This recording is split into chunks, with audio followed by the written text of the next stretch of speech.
RTV app వార్తల్ని క్షణాల్లో చదివే అవకాశం ఉంటుంది. ఒక న్యూస్ పేపర్, ఒక టెలివిజన్ ఛానల్ మీ చేతుల్లో ఎప్పుడూ ఉంటాయి. మీరు డ్యూటీ అయిన తర్వాత ఒక 4-5 పాయింట్లు అట్లా పెట్టుకొని ఇక్కడ నుంచి మున్సిపాలిటీ కాడ ఎక్కించుకొని అక్కడ పోయి తీసుకొచ్చి అక్కడ దించేస్తుంది.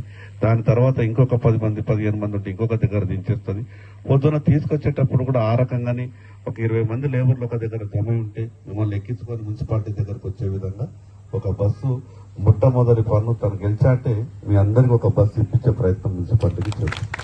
ఆదిలాబాద్ పట్టణంలో పనిచేస్తున్నటువంటి ఆదిలాబాద్ మున్సిపల్ పారిశుద్ధ్య కార్మికుల ఈ సందర్భాన వారందరికీ ప్రత్యేకంగా వారికి నమస్కరిస్తూ తమ ఆరోగ్యం ఏమైనా కానీ పర్వాలేదు, పట్టణ ప్రజల యొక్క ఆరోగ్యాన్ని కాపాడుతామనే దాంట్లో వాళ్ళందరూ కూడా ఈరోజు వాళ్ళు పనిచేస్తూ ఉన్నారు.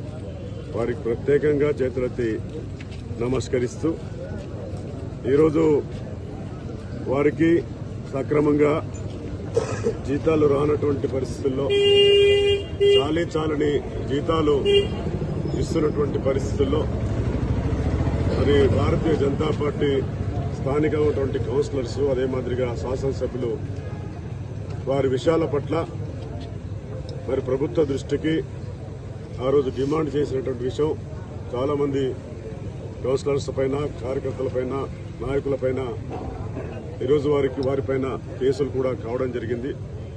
ఒకటే ఇప్పుడు శాసనసభ్యులు వారు మన హెడ్ క్వార్టర్లో అదే మాదిరిగా భారతీయ జనతా పార్టీ మరి అభ్యర్థిగా నేను ఈరోజు మరి ఉన్నాను.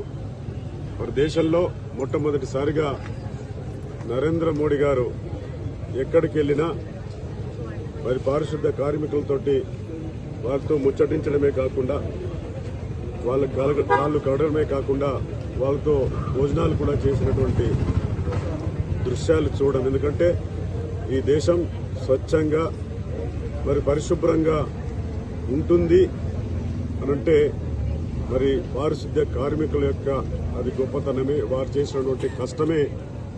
కాబట్టి ఆ దేశాల్లో, మన దేశంలో అనేక పట్టణాల్లో మరి చాలా మన మున్సిపాలిటీలో కూడా వాళ్ళు చేస్తున్నటువంటి పనికి మనమందరం కూడా వారికి ధన్యవాదాలు అర్పించాలి.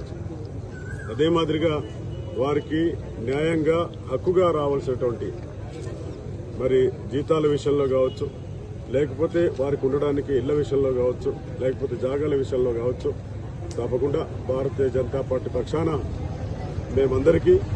మేము వారందరికీ అండగా ఉంటామని చెప్పేసి మీరందరూ కూడా భారతీయ జనతా పార్టీకి మద్దతు తెలపాలని, పువ్వు గుర్తుకి ఓట్లేయాలని చెప్పేసి కోరుతూ సెలవు తీసుకుంటాం. మరిన్ని వీడియోస్ కోసం ఛానల్ ని సబ్స్క్రైబ్ చేయండి, లేటెస్ట్ అప్డేట్స్ కోసం వాట్సాప్ ఛానల్ ని ఫాలో చేయండి అండ్ లింక్ డిస్క్రిప్షన్ లో ఉంది.